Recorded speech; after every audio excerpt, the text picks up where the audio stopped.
kita semua. Assalamualaikum warahmatullahi wabarakatuh. Swastiastu. Namo Buddhaya. Perkenalkan, kami dari kelompok 2 akan membahas terkait laporan observasi kami di Sekolah Khusus Menara Kasih yang beralamat di Jalan Gading Serpong, Tangerang, Banten. Di sini saya akan menjelaskan latar belakang dari Sekolah Khusus Menara Kasih. Nama sekolahnya ini adalah Sekolah Menara Kasih yang dan diketuai oleh kepala sekolah pada unit SD yang bernama Dia Novita Boru Sembiring SHMPD. Jenis kekhususan yang ada di Sekolah Menara Kasih ini adalah jenis autis, Down syndrome, dan tunarungu. Kemudian kurikulum yang digunakan pada Sekolah Khusus Menara Kasih adalah kurikulum Merdeka. Namun kurikulum tersebut disesuaikan untuk siswa-siswa pada sekolah tersebut. Kemudian jumlah populasi untuk unit SD dari kelas 1 sampai kelas 6 itu berjumlah 25 anak. Yang mana satu kelas itu terdiri dari 3 sampai 4 siswa. Kemudian untuk jenjang pada unit SD, SMP sampai dengan SMA itu jumlah populasinya kurang lebih mencapai 100 siswa. Kemudian alamat dari Sekolah Khusus Menara Kasih ini ada di Jalan Gading Serpong, Tangerang Regensi, Banten, Blok AJ nomor 29, Kelapa Gading atau Gading Serpong. Berdirinya Sekolah Khusus Menara Kasih ini awalnya berdiri yang mana sekolah ini berdiri sekolah reguler, berdiri tahun 2002. Seiring berjalannya waktu, di sekolah reguler ini terdapat atau banyak yang mendaftar anak-anak berkebutuhan khusus pada sekolah reguler ini di tahun 2002. Akan tetapi seiring bertambahnya atau seiring banyaknya siswa anak berkebutuhan khusus pada sekolah reguler, akhirnya Yayasan Sekolah Reguler membuka sekolah khusus yang bernama Sekolah Khusus Menara Kasih. Sekolah Khusus Menara Kasih ini diperuntukkan untuk siswa-siswa yang mengalami berkebutuhan khusus. Jadi Sekolah Menara Kasih yang berjenis khusus untuk anak-anak berkebutuhan khusus didirikan pada tahun 2012.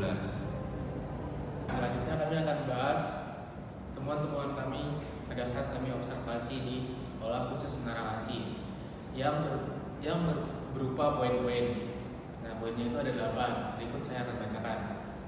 Yang pertama itu strategi apa yang digunakan untuk anak berkesulitan belajar. Yang kedua, faktor penghambat yang dialami guru. Terus yang ketiga, faktor pendukung pembelajaran yang ada di sekolah itu. Selanjutnya, bagaimana cara sekolah memantau perkembangan siswa baik dari segi akademik maupun keterampilan sosial emosional. Terus yang kelima, apakah ada program ekstrakurikuler atau kegiatan tambahan yang diadaptasikan untuk anak berkebutuhan khusus. Terus yang keenam, bagaimana sekolah melibatkan orang tua dalam proses pendidikan anak mereka. Terus yang ketujuh, apakah ada program khusus yang dirancang untuk membantu anak mengembangkan keterampilan hidup atau life skill. Terus yang terakhir yaitu, apakah sekolah bekerja sama dengan lembaga lain untuk memberikan dukungan kepada anak berkebutuhan khusus. Baik, di sini saya akan menjelaskan poin pertama dan kedua yang kami dapat dari observasi di Sekolah Menara Kasih. Poin yang pertama yaitu strategi apa yang digunakan untuk anak berkesulitan belajar. Dengan melakukan asesmen yang bertujuan untuk mengetahui anak ABK tersebut sudah sejauh mana kemampuan belajarnya. Dalam satu kelas, ABK paling banyak 6 siswa yang dicampur dengan ada anak autis dan anak tunagrahita. Dalam satu kelas ini juga terdapat guru dan asisten guru, dan ruangannya didesain tidak terlalu luas agar ABK tersebut tidak terlalu beraktivitas banyak dan bisa dipantau. Kemampuan ABK di dalam satu kelas tidak sama belum bisa baca, belum mengenali huruf. Faktor yang kedua yaitu faktor penghambat yang dialami guru. Yang pertama dari sarana dan prasarananya yang membahas tentang posisi sekolah yang ada di ruko yang mengakibatkan bangunan dan sirkulasi udara yang terbatas. Yang kedua dari orang tua. Faktor dari orang tua di mana di sekolah tersebut menyelenggarakan program atau kegiatan melatih kemandirian kepada ABK tersebut, seperti cuci tangan, makan, dan minum sendiri. Tetapi ketika di rumah, orang tua dari ABK tersebut memanjakan si ABK dengan bantuan atau mempunyai asisten atau neni yang mengurus ABK tersebut.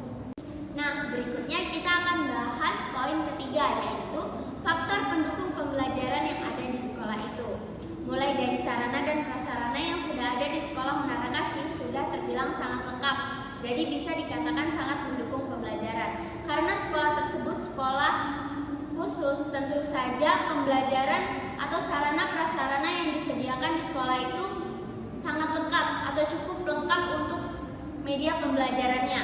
Tentunya kalau anak ABK pasti membutuhkan media pembelajaran untuk belajar, tidak sekedar hanya buku atau alat tulis seperti sekolah biasa. Yang keempat, bagaimana cara sekolah memantau perkembangan siswa baik dari segi akademik maupun keterampilan sosial emosional. Guru memantau perkembangan siswa satu persatu karena perkembangan siswa tidaklah semuanya sama dan penerapannya step by step. Guru memantau perkembangan siswa tidak hanya di sekolah, tetapi di rumah dengan cara memberi kabar kepada orang tua siswa atau menanyakan kabar peserta didik tersebut kepada orang tua siswa melalui WA group yang telah dibuat oleh sekolah dan orang tua. Jadi, guru selalu menanyakan bagaimana perkembangan entah akademik atau emosional siswa tersebut. Baik, selanjutnya saya akan membahas terkait poin kelima dan keenam, yang dimana pada poin kelima membahas terkait apa saja ekstrakurikuler yang ada di sekolah khusus Menara Kasih. Yang pertama ada pramuka, yang kedua ada renang, yang ketiga ada belajar, yang keempat ada komputer, dan yang kelima kegiatan menggambar. Selanjutnya saya akan menjelaskan terkait poin keenam, yang dimana membahas tentang bagaimana sekolah melibatkan orang tua dalam pendidikan anak mereka. Tentu saja pada saat pengambilan rapot, pihak sekolah mengundang orang tua murid melaporkan terkait perkembangan anak setiap 3 bulan sekali pada bulan Desember, Maret, dan Juni. Oke, baik, selanjutnya saya akan menjelaskan terkait poin 7 dan 8. Yang pertama terkait poin 7, apakah ada program khusus yang dirancang untuk membantu anak mengembangkan keterampilan hidup atau life skill?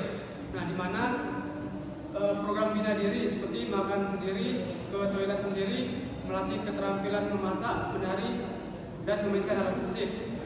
Nah, selanjutnya itu di poin ke-8, apakah sekolah bekerja sama dengan lembaga lain untuk memberikan dukungan kepada anak ABK?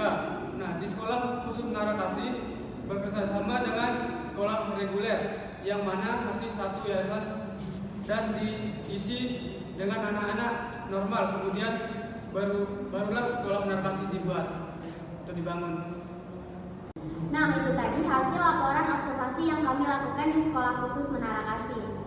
Tujuan kami untuk melakukan observasi tersebut, yang pertama untuk memenuhi tugas ujian akhir semester mata kuliah pendidikan anak berkebutuhan khusus, dan yang kedua untuk mengetahui perkembangan anak-anak berkebutuhan khusus di sekolah Menara Kasih.